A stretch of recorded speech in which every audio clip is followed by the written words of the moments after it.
Hey everyone, how y'all doing? My name is Deborah and today I'm gonna be talking about a drama that I currently am obsessed with and I feel like I have a lot of dramas that I'm obsessed with and I say that every time. But this drama is titled Princess Silver. It's based on a book.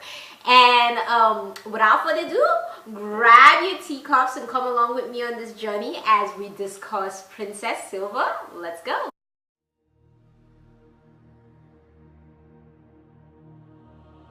Alright, so Princess Silver is a drama, and if you're new to my drama reviews, you know that I normally look, if you don't know this, but I normally look down at my notes just to remember what exactly it is that I want to tell you all. But it's the drama starring Sophie Zhang as a female lead Rong Li or Man Yao, and I'll come into all that in a little bit. And Aarif Rahman, which is my first time actually seeing him in a drama. I know he was in Empress Wu Zetian, Empresses of China, with Fan Bingbing, but I never really watched that drama. So I've never really seen him in anything.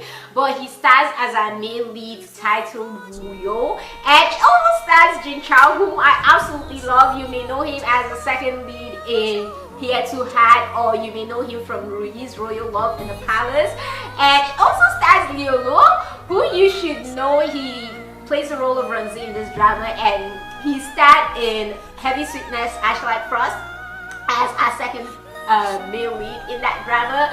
And I am really, like I said, I'm really obsessed with this drama right now. It has 58 episodes, but currently 16 episodes have been subbed, and not many people know that someone subbed this drama just because it's in a private Facebook group and stuff. So I'm gonna put a link down below later when I'm done reviewing this if you want to check it out, so you can actually check it out. I know Fast Drama, I think, has gotten the heads up that someone subbed it and they started stealing the subs and stuff, but I'll put a link down below to the direct subber so you can definitely check it out. And it's so funny how I literally wait every Thursday, Friday, Saturday, which is when they sub it on the group and stuff, just for new updates to see what's going on. And they're also subbing my The Great Craftsman with Yanmi. Anyone who has been looking for subs and stuff, they're subbing it with Wallace Ho and Yanmi. Alright, so basically this story, let me just give you a foundation of what this story is about. It's about this girl who is basically a female lead. We're gonna call her Princess Rong Li, who wakes up and from apparently a coma, and she has no memory of who she is or what's going on, where she is, etc and etc. And it turns out that she is a princess, and she doesn't believe them when they tell her she's a princess, that she's actually a princess. She doesn't believe when they tell her she's a princess. But there's this guy who is the king, the emperor, played by Leo, who comes in, and basically his attitude convinces her that she can trust him, and so she trusts him. And in the process of her trusting him, she finds out that she's his sister. He loves her more than anyone in this world. He's always there for her, and he basically shows her things about herself. Though she's suspicious, he shows her things to try and refresh her memory that, hey, you can trust me, I'm your brother, you trusted me more than anyone in this world, we absolutely love each other, I'd always be playing the zither while you always be making tea for me to drink and stuff. And so she basically accepts him as her brother and accepts the fact that she's a princess and grows to trust him. And in the process of trusting him and hanging out together and trying to figure out who she is and trying to remember who she is, we find out that she actually ran away. The reason why she has amnesia, according to the brother and the people in the town and stuff, the empress, his mother, and like the servants and all, she ran away from a marriage agreement with the emperor's son, so the prince of Northern Wei Ram and stuff. And she basically doesn't want to marry him because she doesn't know him and she wants to stay with her brother. And so her brother promises her when he reveals that fact to her, that's why you basically now have amnesia, that hey, if you don't want to marry him, I promise I won't let you marry whoever you don't want to marry. You can stay with me and we'll keep on living as we're living. But the problem is there are 3 continents. So there's the way, the Z, and there's another continent that I can't really remember right now. But basically, the 3 continents are possibly going to go to war. Way wants to go to war with the 3rd continent, but to go to war with the 3rd continent, they need Princess Rongli's kingdom's help. And so her brother wants, or the Empress wanted her to marry the Prince of Wei Kingdom so that they can put their military together in order to fight that 3rd continent.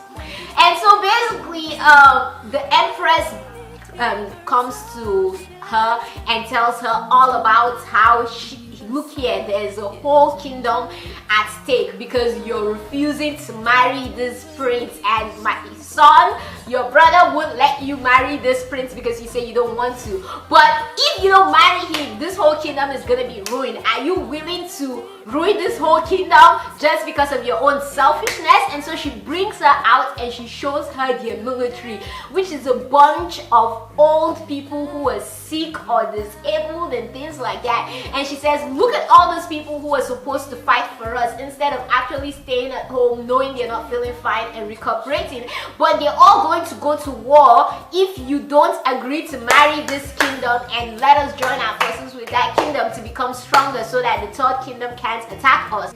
And that touches Princess Wrongly, and so she tells her brother, hey, no problem, that I'll marry this prince. You can take me to the prince's kingdom, no problem. And so the prince is reluctant, but he finally agrees. Sorry, the king is reluctant. Her brother Leo is reluctant, but he finally agrees and sends her to that kingdom with his trusted bodyguard Xiao Xia and 2 maids that he trusts to go and help her. And so when she goes to the kingdom, the Northern Rim Wei Kingdom, she has on a mask that she cannot remove until her wedding day, so no one knows what her face looks like. Meanwhile, in the Northern Rim Wei Kingdom, a rumor has been spread by her brother that she's very bad-tempered and she is an ugly princess. So of course no one wants to marry her, and so when she arrives, the king invites the so-called son that she's meant to marry, who is Prince Wuyo, who is Aarif Rahman's character, to come and meet his bride, and he refuses to come. And they say this dude is literally sleeping at home. So his dad tells one of his sons, the king tells one of his sons, who is Aarif Rahman's like closest brother, they're literally inseparable, they even have similar names. His name is Wuyo, his brother's name is Wuyu. And so he sends Wuyu to go bring him, and he tells him, I don't care if you have to drag him here, you will drag him here, but he has to come and meet his future wife. So Wuyu goes to his brother's palace to bring his brother. His brother is sleeping and his brother has no intention of waking up or marrying anybody and stuff. So he decides, oh, I have a bright idea. I'm going to just carry his entire bed and bring his bed to the palace. I ain't even kidding, bro. So he brings the bed to the palace and drops the bed, and he's like, oh, here he is. You said I should bring him what? However, here he is. I am presenting the prince to you, sleeping on the bed. And so the father's like, what the heck? Like, wake up. I know you're not sleeping.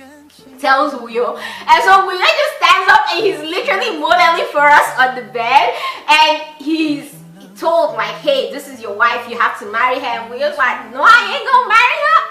I'm not marrying her. And kind of that's what sets the tone for the dynamics between the father and the son, where it's revealed to us how Wuyo is basically a prince that's revered by his people. He is very smart. He's the one that his father actually wants to be crown prince, but he has no intention of being crown prince. He hates his father because of something his dad did to him, which I won't reveal so I don't spoil it for you all. Something his dad did to him and his mother, so he hates his dad. He hates the politics, he hates everything. But if he ever decides one day, hey, I want to be crown prince and I want to rule this kingdom, his father would even think twice before taking the crown prince position from the actual crown prince and giving it to Wuyo. So basically, Wuyo's allowed to do anything he freaking wants to do because he's his dad's favorite. And so Wuyo stands up from the bed and he's like, dude, I'm not marrying her. Like, you can't force me to marry her and stuff. And his dad is trying to convince him and he refuses. So Princess wrongly gets mad and she walks up to him and tells him, look here, it's okay, you don't want to marry me, right? But let's make an agreement. She basically dares him into an agreement that in 6 months' time, if she can't convince him to marry her, she's going to marry someone else. But if she succeeds in convincing him to marry her in 6 months' time, he must marry her and stuff. So he's like, no, you're not gonna trick me into that. I know what trick you're trying to play. But she succeeds in using reverse psychology to make him accept the deal. And so he accepts the deal and they separate. Now when they separate, one of the reasons her brother sent her to that kingdom is not just to go marry the prince for the sake of peace, but to get this book called the Book of Mountains and Seas that is basically the guidebook to becoming the ruler of the world, and whoever has that book will become the ruler of the world. And that book belonged to Wuyo's teacher before Wuyo's teacher died. And so the Z Empire, which is Princess Rongli's empire, actually had spies in Wuyo's kingdom who were looking for that book, and they created this tea house where it's supposedly a tea house, but it's their spy headquarters. And so he sends his sister to go there to get more information about the book, to try and make sure she finds the book. And so his sister goes to that tea house, and when she goes to the tea house, she basically meets Wuyo again, but she pretends to be the tea house owner, a girl named Manyao, and that's how they meet. And so when he meets her in the tea house, when he's dragged to that tea house by his brother Wuyu, he meets Manyao, who is the same person as Princess Rongli, but he doesn't realize that she's the same person as Princess Rongli because he has not seen her Rongli, because he has not seen her face and stuff, but she recognizes him because obviously she could see through the mask and stuff. And they get talking and they have some experiences together, like a couple of meetings and experiences together that makes him interested in her. Meanwhile, he has this issue where he cannot touch women. He is unable to touch women because of something in his past that I'm not going to spoil for you guys. But during one of his supposed happened meetings with Manyao, the the princess of the Northern Z Kingdom, who he doesn't realize is the princess. He thinks she's just the mistress of the tea house. They're attacked by a group of assassins sent by the crown prince to kill him, and in the process of fighting, he ends up touching Manyao, and when he touches Manyao, he doesn't freak out, he doesn't have an anxiety attack, nothing happens to him, which shocks everyone around that knows him, especially his brother Wuyu, because everyone knows he's unable to touch women, yet he touched this lady and nothing happened, which further intensifies his interest in her. And so begins their story and how they fall in love. Now he himself makes a deal with his dad that if he finds the Book of Mountains and Seas, that his dad will let him do whatever he wants to do. So not only is the princess / Manyao looking for that Book of Rivers and Seas, but he's also looking for the book to be able to marry whoever he wants to marry, and to be able to do whatever he wants to do with his life. And that's basically the background of the story and what happens from there on out, and the revelation of who she really is, and the misunderstandings and the trials and the conflicts of interest and everything else that's gonna happen in this story. So it is basically based on what happens after all that. Now, what I really love about this drama is the leads' chemistry. They have, I was reading a comment the other day where someone was like, they don't have any chemistry. It was the first time I saw such a comment, and like, are you blind? Are we watching different dramas? Because your chemistry is insane, and I think that's one of the reasons why I'm so obsessed with this drama, just because of how much chemistry they have. Like, hey, they don't even need to touch each other. They're just oozing of chemistry when they look at each other and stuff, or they're in the same room.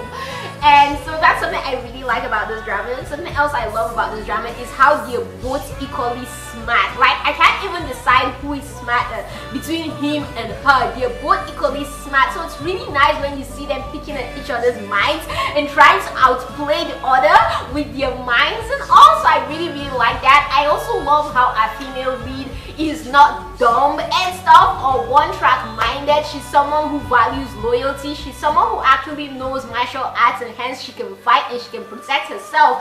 And so he's not always saving her like most historical C-dramas where the male lead is always saving the girl and stuff. And the moments where he saves her, it's because she can only be saved by someone in the royal family due to rules and regulations of the palace and all that and hierarchies and stuff. So each time he saves her, it's because, you know, no one else can save her except royalty, because obviously royal China and like royal pass, not even just limited to China. When you do something wrong against, let's say, the king or something like that, it's off with your head and stuff.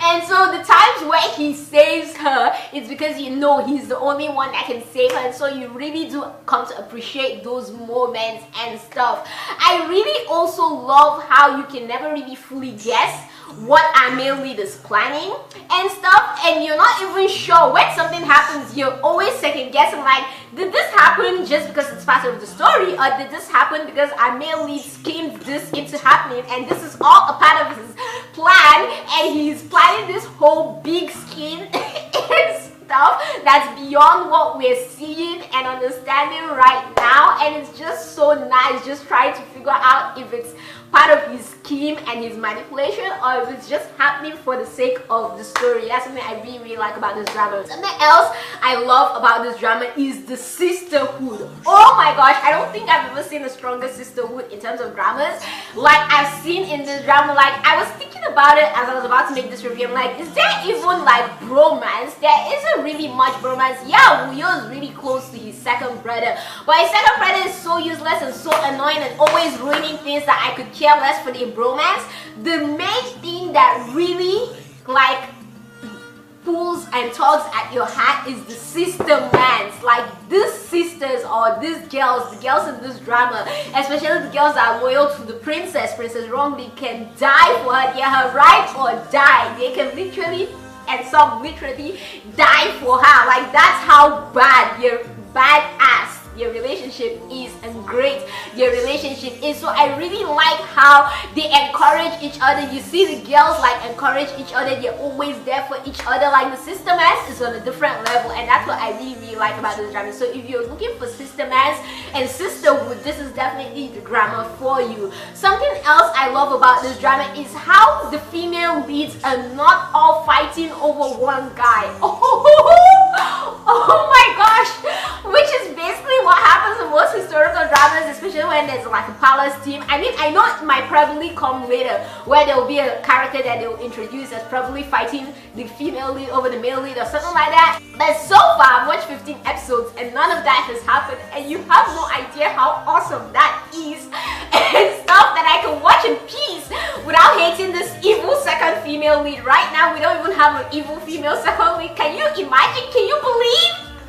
We don't have a female lead that's evil as a second female lead right now, at least, and stuff. So I really like that about this drama, and that's one thing that really makes it different from other dramas. That's something I really like about this drama currently. Something else I really like about the drama so far is the pace. So far, with the exception of like the secret of who she really is, the fact that she's not just the mistress of the tea house but she's princess wrongly, and the fact that the crown prince doesn't know she's princess wrongly because she always wears a mask that covers her face. So each time he sees the princess, she has a mask on that she can't remove until the day of her wedding, but he sees Manya's true face, so he doesn't know they're the same people. Apart from that secret, most things are revealed pretty quickly and stuff. So I really like that, and I like how misunderstandings are cleared fast so that it gives rise to new problems or misunderstandings. So it's not just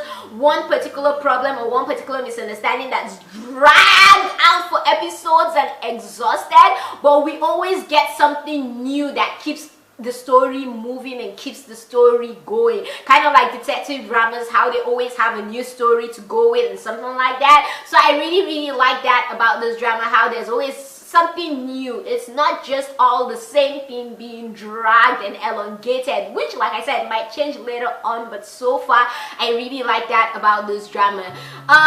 Something else that I really like about this drama is right now we're not really sure who is evil.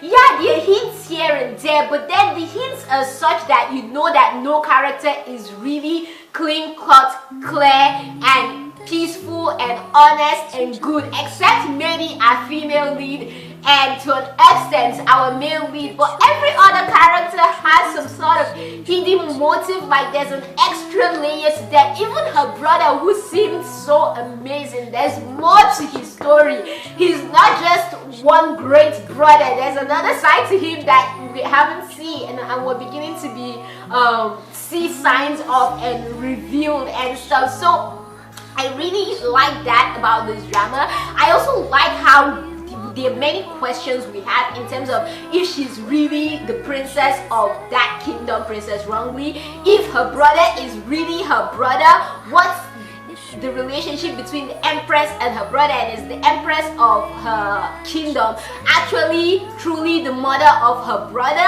What's the dynamic and why did she really lose her memory? Did she really lose her memory because she was sent to marry Wuyo and she didn't want to marry Wuyo, and so she ran back and in the process fell and hit her head and had a concussion and things like that? Or is there a deeper story and she might not actually be who we think she is and stuff, and she was probably kidnapped or something else that we don't know? There's a deeper story, but I like how they're giving us just enough that it doesn't annoy us in terms of trying to figure out what's going on, and you're not dragging it, but they're revealing things as it goes that are keeping our minds watching and guessing even accurately what may or may not be going on, and giving us an idea, shaping it up to show and reveal what exactly might have happened in the past. So I really love that about this drama, that they give us just enough and not too much to keep the story going and keep the mystery there. So I really like that about this drama. If there's something I don't like about this drama, is so far we've seen a kissing, and considering the Boston chemistry they had, I expected more from the kiss. And I'm like, I expected more. This wasn't up to par to what I wanted, but it's okay. You still have 58 episodes to make this better, okay? But something else or someone else that I really didn't like about the story is, how Wuyo's brother Wuyu always basically runs his mouth with incorrect assumptions that always ends up getting Wuyo into a mess that Wuyo doesn't want to be involved in, and Wuyo doesn't ever correct his brother's misconceptions and just lets him run with it. Sometimes, yeah, it's part of his plan, but when it's not part of his plan, like when it causes a problem or misunderstanding between him and the female lead, I hate how Wuyo just lets his brother run his mouth and keep running. Like, dude, right now you just caused a major problem between me and the girl I love, and you're still running your mouth, and you can see that I am literally shattered, and you're still running your mouth with your misunderstandings, and he doesn't ever like tell him, hey, shut up, you were wrong, this is what's actually going on, I do love this girl, I'm not using this girl, blah blah blah. He just lets his brother run along with it, and that's one thing. If I'm gonna say there's like, will I say a plot hole that really annoys me, or might be a plot hole in terms of the type of person Wuyo is. He shouldn't just let such a misunderstanding run, except he actually wants the misunderstanding to run. So that's something that just annoys me with the story. How he lets his brother basically run along with whatever he wants to believe and do what he wants to do. He's basically spoils his brother and lets him be spoiled and stuff. But yeah, so far I really love Princess Silver. It's giving me all the feels that I need right now. I'm legit obsessed with this drama. Like I said, 16 episodes have been subbed. It is currently my crack and stuff. I am enjoying this drama. I'll put a link down below for where you can definitely check it out. And if you've already checked it out, what do you think of it? What did you think? Do you like it? Do you not like it? Let me know your thoughts in the comments down below. Like I said, I really like the acting of the characters. I know a few people complained about Aarif's acting. For me, I don't really see anything wrong, but maybe I'm just overwhelmed by the whole chemistry, so I'm not seeing his faults. But right now I'm not seeing any faults with his acting and stuff. And I like how even the second male lead that comes along is not one-dimensional, and obviously it's Jin Chao, who I absolutely love and stuff. But I really like this drama. I do hope you check it out and give it a chance. Watch at least to the 10th episode, and if you don't like it, then you can keep moving. But I assure you, by the time you get to episode 10, you'll be hooked. The thing with C-dramas, because they have so many long episodes, like this has 58 episodes, you don't want to just watch episode 1 and episode 2 and give up. You need to go somewhere, at least reach the 10th episode before giving it up and writing the drama off. So yeah, let me know your thoughts when you check it out, or if you've checked it out, in the comments down below. What did you all think? And if you haven't subscribed to my channel and you're watching my reviews and you love my reviews, what are you waiting for? You know you're gonna come back for another review, okay? So just go ahead and hit that subscribe button right now. Don't worry, we're gonna wait for you. Alright, have you done that? Okay, awesome. Alright then, don't forget to give this video a like, don't forget to share, subscribe again if you haven't, and keep being awesome, beautiful people you are. From me to you all, you know I've got nothing but love for you all. Stay awesome.